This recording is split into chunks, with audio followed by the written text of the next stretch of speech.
ビデオ体操第一よーいドン全力疾走もっと早く私の勝ちだ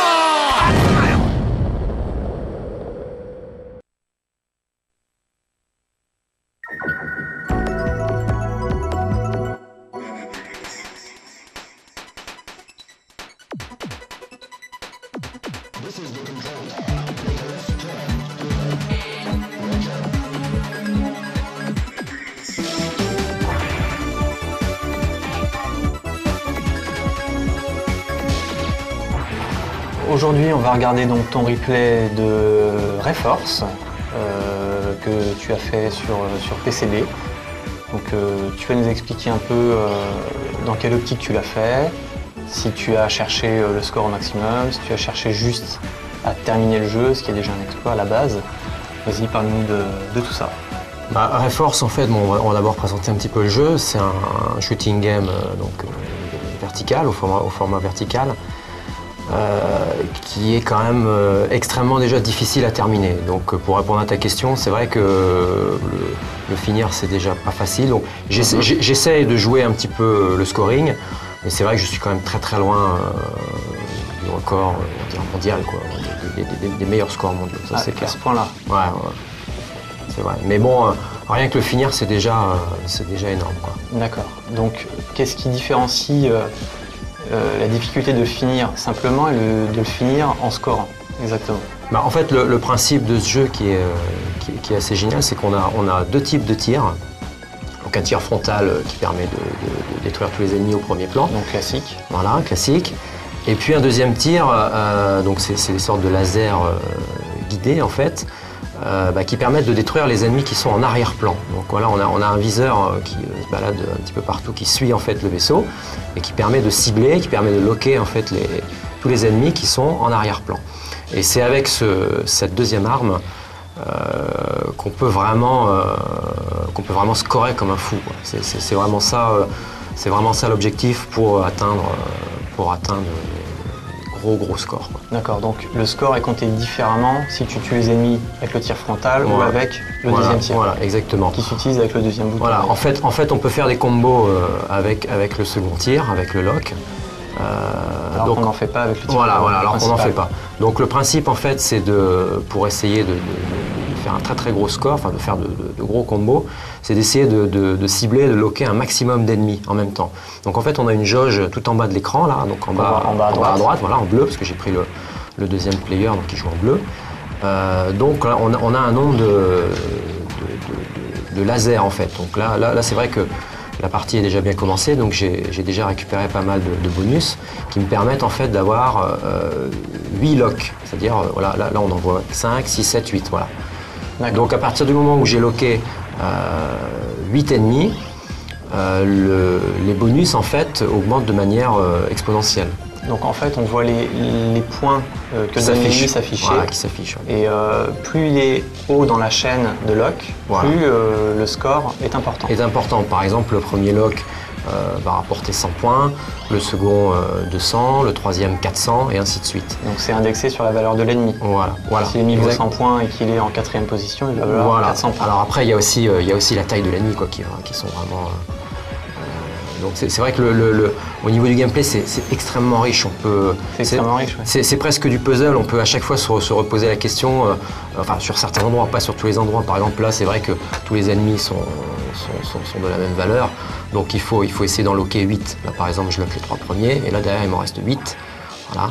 Parce que tu savais qu'il y avait 11 ennemis. Voilà, parce que je savais qu'il y en avait 11. Donc là, par exemple, le dernier lock me ramène, je crois que c'était 25 000 points, 25 600. La clé du score, c'est de placer le dernier lock sur l'ennemi qui vaut le plus de points et de le détruire. Sur le plus gros ennemi possible. Voilà. Alors là, on a des ennemis qui sont un petit peu plus gros que les autres. Pour les détruire, on peut utiliser soit le tir frontal ou soit le lock. Mais c'est des ennemis qui vont compter au niveau des combos, mais pas si on termine par exemple le 5e, le 6e, le 7e ou le 8e combo sur ces ennemis-là, en fait. D'accord. Donc là, par exemple, on a une sorte de mid-boss qu'il faut utiliser, en fait. Donc il faut essayer d'aller loquer les différentes parties du mid-boss et essayer d'aller loquer voilà, les petits vaisseaux là derrière. Bon, là, en fin de chaîne. Voilà, en fin de chaîne, en fin de combo, enfin sur le 7e ou sur le 8e lock, pour essayer d'avoir des bonus assez importants. Bon là, j'ai pas super bien réussi parce que ça m'a pas rapporté énormément de points. Mais par exemple, là, à chaque fois, c'est des ennemis. Ce qu'il faut, c'est que je lock 6 ennemis sur... Enfin, 6 cibles, pardon. Voilà, 6 parties sur le vaisseau, sur le gros vaisseau. Et puis, par exemple, sur les 2 derniers locks, cibler deux petits vaisseaux qui vont me ramener le 12 000 points et le dernier 25 000 points. En général, c'est ça. D'accord, ça demande une connaissance, encore une fois, du level design parfaite. Alors, à savoir que tout ça, effectivement, ça paraît simple sur le papier, mais bon, faut voir que le jeu, comme tu l'as dit, est très difficile. Très peu de gens le finissent vraiment, donc en un crédit. Tout à fait. Bon, pas à cause, premièrement, de la taille du vaisseau. Ouais, voilà, c'est vrai que c'est assez old school, on va dire. Le vaisseau est assez gros. Le vaisseau, non seulement déjà le vaisseau il est gros à l'écran, mais le plus gros problème c'est qu'il a un masque de collision qui est vraiment énorme, quoi. C'est vrai que des fois sur des jeux plus récents on voit des vaisseaux assez gros aussi à l'écran mais qui ont un tout petit masque de collision. Facilement se faufiler. Là tu cherches pas à te faufiler. Là c'est quasiment impossible. Donc là par contre c'est intéressant sur ce boss là. Voilà, donc là j'essaye de loquer 5-6 cibles sur le boss. Et puis les dernières cibles, donc notamment la 7e, la 8e, j'essaye de loquer un petit peu les ennemis. À savoir que quand une partie de boss ou de décor peut être ciblée un certain nombre de fois, ça bloque après ton. Oui, voilà. Si je loque 8 parties sur le boss. Après, tu peux plus loquer des. Voilà, d'ailleurs, on le voit un petit peu. La petite cible là qui se balade au-dessus du vaisseau, une forme un petit peu différente, une sorte de croix qui permet d'indiquer que là, tous les locks. Sens interdit. Voilà. Et on voit aussi en bas dans les barres là en dessous du laser là, toutes les barres là à chaque fois que je lock un ennemi. Voilà, qui se vide dès qu'un lock est fait. Il faut avoir les yeux partout aussi, donc autant connaître plutôt par cœur le jeu. Ouais, il vaut mieux connaître par cœur. Moi, je sais que je regarde jamais la barre avec les lasers. En plus, avec le petit bruit, il y a une espèce de rythme qui vient, parce que ça lock à une certaine vitesse, donc tu sais que tu peux te baser un peu sur le rythme de lock tout à fait, pour savoir où tu en es. Donc là, on arrive au troisième niveau, qui commence à être assez difficile. Il commence à être assez difficile parce que l'autre point fort de la difficulté de ce jeu, c'est qu'il y a du rank. C'est-à-dire que si tu perds pas de vie, si tu as tes armes au maximum, le jeu va devenir beaucoup plus difficile. Ouais, tout à fait. C'est un grand classique, mais ça rend quand même les choses bien plus ardues. C'est vrai que le rank, c'est un système qui s'adapte complètement à la manière dont tu joues en fait. Donc mieux tu joues, plus tu avances sans perte de vie, en faisant des gros scores, avec un armement important aussi. Parce que là, mon armement il est quand même maximal, aussi bien sur l'une des deux armes. Et plus la difficulté s'élève. Donc ça c'est vrai que. Alors après c'est vrai aussi que pour en revenir un petit peu au niveau de la difficulté du jeu, là c'est vrai que je cherche un peu le scoring, on va pas dire complètement parce que là en général en moyenne je fais là on regarde j'essaye de faire entre 5 6 locks. Il y a certaines parties où j'arrive à en faire 8, mais bon, j'arrive pas à le faire à chaque fois. Mais c'est vrai que le jeu peut devenir beaucoup plus facile à partir du moment où on détruit tout de suite ce qu'on a ciblé, ce qu'on a loqué. Là, par exemple, j'attends d'avoir les 8 cibles pour pouvoir déclencher mon arme. Là, pareil, j'attends vraiment le dernier moment, ce qui augmente la difficulté. Parce que pendant que l'ennemi est ciblé, on peut continuer à tirer. Les ennemis, alors il y a ça, mais il y a aussi les ennemis qui sont en arrière-plan et qui font que si on les détruit pas tout de suite alors qu'ils ont été ciblés, ils arrivent au premier plan. Ce qui fait que au bout d'un moment, il peut y avoir rapidement du monde à l'écran, quoi. Donc déjà avec un masque de collision qui est énorme, ça pardonne pas. Et donc, une autre difficulté encore, dont on n'a pas parlé, c'est que, étonnamment, il n'y a pas de bombe, il n'y a pas de smart bombe dans ce jeu. Non. On ne peut pas s'échapper simplement en appuyant sur le bouton. On peut pas se sauver. Bon, c'est vrai que les moments où c'est un peu chaud, où il y a un petit peu de monde en arrière-plan, et puis on sent que les ennemis vont arriver, on peut essayer de s'en sortir en appuyant très très vite enfin en utilisant très très rapidement la deuxième arme en fait, qui sont les lasers. Mais bon, encore une fois, Ça fait perdre des points. voilà, ça fait perdre pas mal de points quoi, au niveau des combos. Voilà, donc là un boss où je m'amuse à détruire un petit peu les différentes parties pour faire un peu de scoring. Enfin, le plus gros du scoring, c'est pas sur les boss, hein, c'est vraiment sur les combos. C'est vraiment les combos, c'est pas un jeu à boss. C'est vraiment énorme. Ouais. Au niveau des combos, ouais, on peut facilement doubler son score si on travaille un petit peu là-dessus. Donc, tu viens de nous expliquer que tu n'étais pas très optimal dans la façon de faire tes combos. Tu pourrais augmenter d'à peu près combien ton score? Enfin, t'es à combien là sur cette partie? Alors là, sur cette partie-là, je finis à un peu plus de 5 millions. Je vais faire 5 millions 150 000, à peu près dans ces eaux-là. Et il faut savoir que bon, le record mondial est à 9 millions. D'accord. Voilà, donc, il y a quand même de la marge. Il y a quand même de la marge, mais il faut savoir que bon, ça se joue à 1 ou 2 locks à chaque fois, puisque les combos augmentent de manière exponentielle. Donc c'est vrai que si par exemple je fais toute une partie en faisant 6 ou 7 combos, et ben mon score va être vraiment en dessous que si j'arrive à faire 7 ou 8 combos à chaque fois. Ça paraît un peu dérisoire, mais un lock sur une chaîne comme ça, bien placé, voilà, bien placé en dernière ou en avant-dernière position, ça rapporte énormément de points. Et il faut penser à ça pendant toute la durée du jeu. Constamment. Si on veut vraiment scorer, il faut toujours avoir ça en tête. Donc c'est vrai que là, sur les 2-3 premiers niveaux, bon, j'y ai vraiment pensé. Là, ça commence quand même à devenir chaud, quoi. Là, on voit, ça tire beaucoup. Ouais, là, il y en a de partout. Pour un vieux jeu, il date de 91. 93. Non, 93. Il est sorti en 93 en arcade. Et après, donc ensuite, il est sorti. D'ailleurs, il a été porté que sur Saturn, que sur Sega Saturn. Avec pas mal de noms d'ailleurs différents. On s'y perd un peu. Oui, donc là, on regarde Reforce. Que c'est la version japonaise de la PCB. Voilà, donc vraiment la version originale, quoi. Version originale. Rendu sur Saturn, il s'appelait Layer Section. Voilà, il s'appelait Layer Section, en version japonaise. Voilà. Mais en version européenne et en version US, je crois, il me semble, il s'appelait Galactic Attack. D'accord. Donc un nom dormir debout, mais bon, c'est comme ça. Et il avait également un deuxième nom en arcade. Il avait je crois qu'il avait le nom de Gunlock. Oui. Qui était le nom de la version américaine, si je me souviens bien. Voilà, donc là on voit bien, hein, là je lock à chaque fois 5, 6, 7 fois, mais ça ne me rapporte pas de points parce que ce sont des ennemis qu'il faut détruire en loquant à plusieurs reprises. Et il faut les terminer obligatoirement au laser frontal, donc on n'a pas le temps de les détruire avant qu'ils arrivent sur le plan de jeu. Les premiers là qui étaient arrivés, si on pouvait. Il suffit de les loquer 3 fois et c'était faisable. Mais après, il y en a qui arrivent tellement vite et en grand nombre. Là, on peut plus. Le système de lock ne peut pas loquer aussi rapidement. En fait.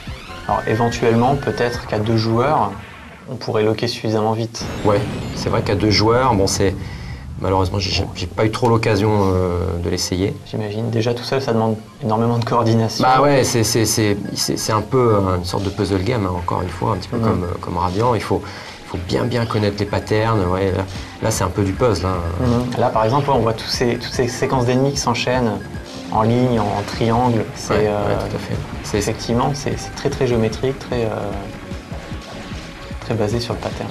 Donc là, une bonne part d'esquive là sur ce passage-là, pas évident. Donc là, ça vient d'en bas, d'en haut. Voilà, en fait, ils arrivent en haut et ils descendent assez rapidement. Donc,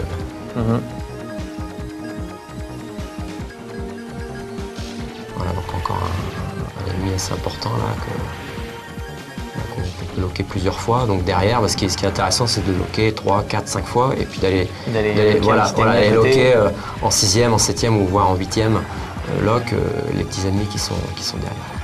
Pareil, tout a été étudié, tout est prévu. Alors, ça se sent. Ouais, c'est vrai qu'il y a assez peu de surprises, il y a assez peu de côté aléatoire dans ce jeu-là. À part sur les boss, c'est vrai qu'il y a quand même, sur chaque boss, il y a quand même quelques patterns un petit peu aléatoires qui rendent le jeu un peu plus stressant d'ailleurs. Mais sinon, pour le reste, c'est vrai que c'est vraiment réglé comme du papier à musique. Peut-être plus. Voilà, donc là, c'est vrai que là j'en ai 6 lock. Ouais, il commence à tirer dessus vraiment. Là c'est vrai que bon, bah, j'essaye de faire en sorte d'attendre le plus longtemps possible avant qu'ils n'arrivent au premier plan, quoi. Et c'est vrai qu'une fois qu'ils arrivent au premier plan, ça devient vite injouable. Voilà, donc là c'est pareil, j'attends pas le moment où ils arrivent au premier plan, j'essaye de les détruire avant.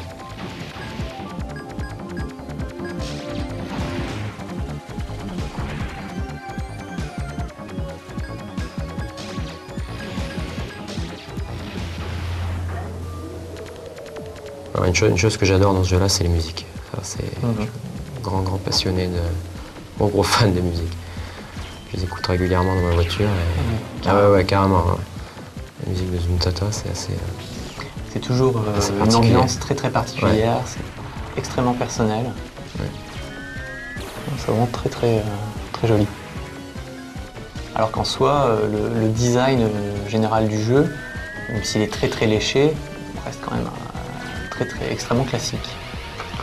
Oui, tout à fait. D'ailleurs, le système rappelle un jeu assez ancien, d'ailleurs, un jeu de Taito du début des années 80, je crois que c'était... ça devait être Xevious, si ma mémoire est bonne, c'est ça. Oui, tout à fait, oui. Donc, qui utilisait déjà un système un petit peu similaire, où on pouvait loquer... enfin, pas loquer, mais on avait un petit viseur au-dessus du vaisseau, qui permettait d'envoyer les bombes au sol. Donc, voilà, avec un deuxième bouton. Voilà, avec un deuxième bouton. Donc là, la grosse différence, c'est que là, il y a quand même des ennemis qui partent de l'arrière-plan, du sol, et qui arrivent au premier plan, si on les détruit pas rapidement. Par rapport à Xevious, qui était quand même assez plus rudimentaire. Oui. Sauf que là, on a droit à une démonstration technique de Taito absolument stupéfiante. C'était quand même... C'était le premier jeu du hardware. Ouais. C'est en sorte leur démo technique. Et effectivement, techniquement, ça tue sur tous les points, quoi. Là, au niveau... Ouais, et puis bon, c'est quand même... En arcade, on n'avait pas des shooting games avec... en 3D comme ça. Enfin, c'est 3D encore une fois, un peu rudimentaire, mais pour l'époque, encore une fois, il faut se remettre dans le contexte, et pour l'époque, c'était quand même quelque chose d'énorme. En 93... dans tous les shootings, c'était de la 2D, quoi. La 2D pure. Raiden 2 qui était sorti en 93, c'était vraiment de la 2D. Très très belle, mais on était très très loin au niveau esthétique, on était très très loin de ce jeu-là. C'est vraiment une pure réussite.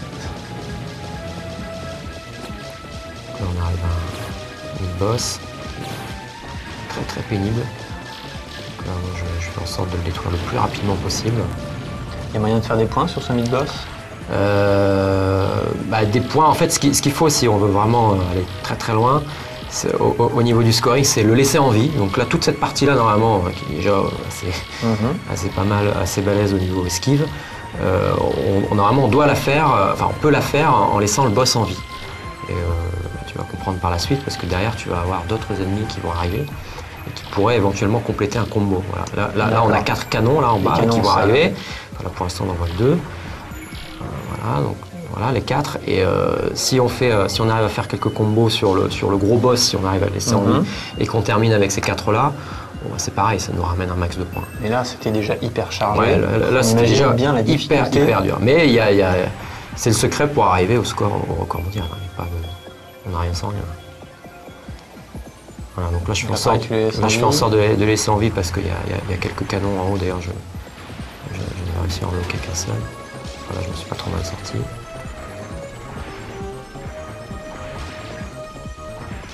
Donc là encore, au niveau du décor, au niveau du level design, c'est vraiment extraordinaire. Donc là, je fais en sorte de détruire les tours, enfin le bas des tours en fait, avec le lock. Pour les abaisser. Voilà, pour les abaisser. Pour pouvoir passer. Voilà, et pour pouvoir détruire, voilà. Puis c'est surtout pour pouvoir détruire tous les...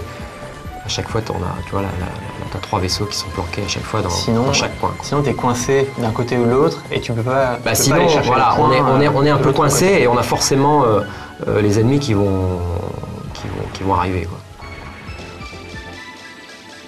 Donc là, un passage super dur. Alors, là, ce qu'il faut bien se rendre compte quand même, c'est que pour l'instant, j'ai pas perdu de vie, ce qui est très très rare. Je me reconnais que j'ai pas fait beaucoup de parties en arrivant jusque là sans perdre de vie. Donc là, le rank est vraiment maximal. Donc en plus là au niveau de mon armement je suis au maximum. Donc là voilà, là le jeu peut pas être plus dur à ce moment-là de la partie. Donc là voilà, là je détruis la partie droite du boss. Voilà. Ouais, petite esquive un peu improvisée, mais ouais, donc là je l'ai un peu détruit, voilà, là, je l'ai détruit complètement. Donc là à partir de là je vais commencer à loquer le boss. C'est ça qui est intéressant aussi, sur chaque boss on a à chaque fois plusieurs parties qu'il faut détruire avec le tir frontal et en général la partie principale Du boss qu'il voilà, faut loquer. voilà, qu'il faut loquer avec la deuxième arme. Voilà, qu'on n'a pas vu sur le boss qui marchait sur les Oui, alors bords de la c'est vrai que falaise. le boss précédent, là on l'a pas trop commenté en direct, mais c'est vrai qu'il était... Il est assez pénible. Voilà, il est assez pénible, mais on peut faire pas mal de scoring si on maîtrise bien les patterns en fait. Mais c'est vrai qu'en détruisant les deux pattes enfin, d'un côté, les deux pattes qui sont du même côté, la gravité fait le reste. Donc là on arrive au dernier niveau. Donc là, on arrive de partout. Alors là on voit bien que je cherche absolument pas le scoring. C'est-à-dire que là, voilà, ça arrive super vite. J'essaye dès que je lock. Ouais, pour voilà, rester en vie. Quoi. Voilà, pour rester en vie. Parce que là, c'est ta première vie. Voilà, donc là, tu dis que ça arrive pas souvent. Là, c'est ma première vie. Et en plus, bon, ce qui est intéressant, c'est qu'au niveau des bonus, ramassés, donc les bonus d'armes, là, en fait, je gagne 10 000 points à chaque fois que je ramasse un bonus. Ah oui, d'accord. Alors que si je perds une vie, bon, bah, c'est aussi une sorte de combo, en fait. Un petit peu comme le système des médailles dans Battle Galaga, où il faut continuer à essayer. Voilà. Donc là, par exemple, ce bonus-là, ça me ramène 10 000 points, parce que je suis toujours avec ma première vie. D'accord, en vrai, c'est un power-up, mais comme tu es au max, ça rapporte 10 000 points. Voilà. Donc le truc, c'est de se gaver de power-up très vite pour obtenir des 10 000 le plus tôt possible. Ouais. Et de rester en vie pour ne pas avoir à se refaire du power-up et perdre des potentiels 10 000. Exactement. Donc là, on arrive à une partie du jeu probablement la plus dure. Alors là, ce qui est intéressant, c'est qu'il y a énormément d'ennemis en arrière-plan. Donc là, tu fais des fois 8 à peu près à chaque fois. Ouais, je suis entre 6 et 8 à chaque fois. Mais bon, le problème, c'est que là, moi, j'ai beaucoup de mal à me concentrer sur le comptage, en fait. Là, voilà, je suis à 8 parce que c'est tellement difficile d'esquiver, de rester en vie en même temps. Que... Là, on est vraiment tout proche de la fin. Là, on est au cœur de la planète. Parce qu'en fait, ce qu'on a vu depuis le début, c'était une espèce de voyage de l'espace vers le cœur de la planète des méchants, hein, tout simplement. Bah, la planète des méchants, je crois d'ailleurs au niveau, je suis pas sûr, hein, mais je crois qu'au niveau du scénario, je crois que c'est la Terre en fait, qui a été creusée de l'intérieur. Voilà, qui a été creusée de l'intérieur et en fait on va essayer d'aller sauver, mais bon, je dis rien sur la fin du jeu. Donc là, on arrive juste avant une petite séquence juste avant le dernier boss. Donc tranquille puisqu'il n'y a vraiment aucun ennemi. Donc là, je cherche à faire à chaque fois 8 locks pour gagner 25 000 points sur le dernier lock. D'accord. Et en même temps récupérer tous les bonus qui me ramènent 10 000 points à chaque fois, quoi. Donc là, c'est vrai que j'arrive très très rarement à cet endroit-là du jeu avec ma première vie, ce qui me ramène énormément de points. Donc là, le dernier boss. Donc là, c'est vrai qu'en termes de points, j'ai quand même fait le plus gros, parce que là, à la limite, je peux perdre quelques vies sur le dernier boss, c'est pas un drame. Donc là, la pression retombe un peu. Un petit peu, ouais. D'ailleurs, on va le voir à l'écran. Bim. Effectivement. Bon, c'est vrai que là, le premier pattern, c'est vraiment le plus dur. Après, c'est plus... Je peux dire c'est plus tranquille, parce que c'est quand même assez délicat. Mais après, si on connaît bien, il y a vraiment moyen de s'en sortir. Voilà, il suffit de se mettre d'un côté de l'écran. Chaque fois, bon là c'est pareil, là c'est du par cœur, il suffit de se mettre à l'extrême. Là, à l'extrémité de l'autre côté. D'accord. Une fois qu'on connaît tout ça, c'est pas... Effectivement, parce que ça fait peur. Hein. Ouais, ça arrive vite en plus. Ouais, ça arrive super vite. Alors là, il y a un trou noir qui absorbe tout tes Voilà. Bah, en fait, c'est le seul moyen de le faire disparaître, c'est d'envoyer. C'est pas forcément. En fait, on peut pas loquer en fait quand le trou noir apparaît. Il faut envoyer des lasers quoi, qui vont automatiquement sur le. Dans cette sorte de trou noir en fait, qui finit par disparaître au bout d'un moment. Mais il faut le faire disparaître parce que. Qu'est-ce qu'il fait, il te tue. Bah, on va le revoir. En fait, là, en fait, il essaye de m'absorber, en fait. Ah d'accord, donc là, en Donc fait, là, tu luttes contre... voilà. Là, je suis passé au-dessus, là, maintenant, je repasse en dessous. Voilà, donc là, maintenant, une fois qu'il a disparu, c'est quand même plus tranquille pour éviter... Effectivement. Voilà, là, si on doit éviter tout ça, avec en plus un vaisseau qui est attiré un petit peu, enfin, qui a une sorte d'inertie un petit peu difficile à gérer. Ah oui, l'inertie.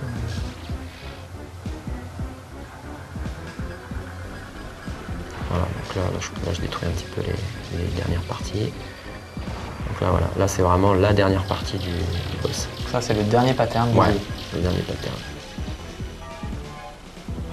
Donc là, j'essaye de détruire progressivement là, cette barrière là, qui tourne en rond autour du boss. Mhm. Là, je me place à droite, les boulettes partent, là, je me place de l'autre côté. Bon, ce passage n'est pas ultra compliqué, mais il faut... Et tu es obligé de détruire toutes les barrières pour pouvoir accéder au on lock. peut, en redescendant, là, bon, on va le revoir après parce que je vais le faire une deuxième fois, on peut passer entre les barrières. Enfin, c'est assez risqué, d'autant plus que les barrières rapportent des points, donc autant les détruire. En effet. Voilà.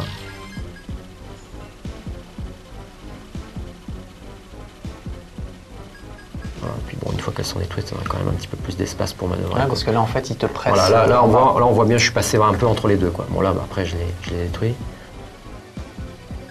Ah, tu peux quand même le locker. Ouais.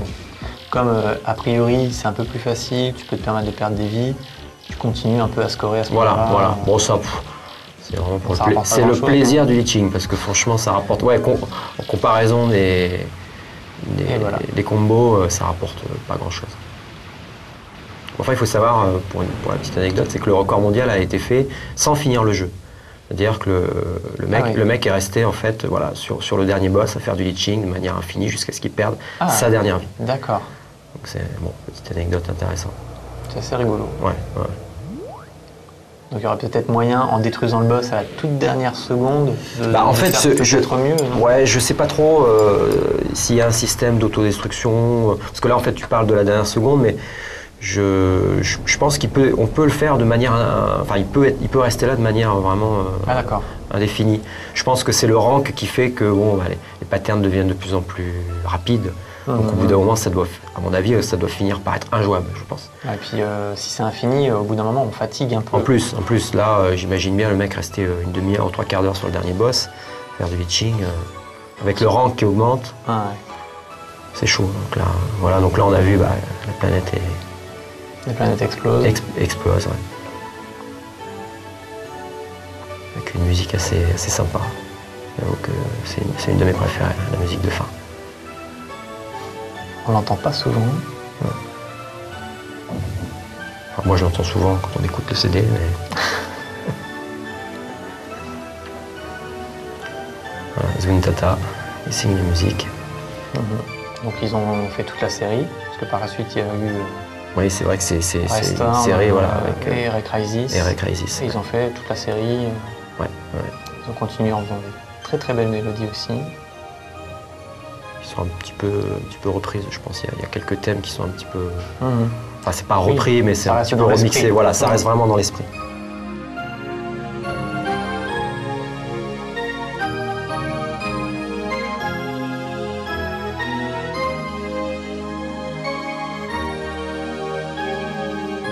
Voilà, donc un jeu qui a, comme on le disait tout à l'heure, qui n'a connu qu'un seul portage sur Saturn. Et c'est vraiment dommage, je pense, parce que c'est vraiment un très très beau shoot, un petit peu méconnu, je pense, en comparaison de sa qualité. Oui. Et voilà, en plus, la version arcade est ultra difficile à trouver, comme toutes les cartes Taito. En plus, comme c'est la première version de hardware, ça commence à se faire bien vieux. Exact. Et voilà, game over. Game over. Voilà. Et bon, on a eu un petit staff roll, un petit générique bien sympa avant, contrairement à notre jeu un peu plus vieux. Voilà.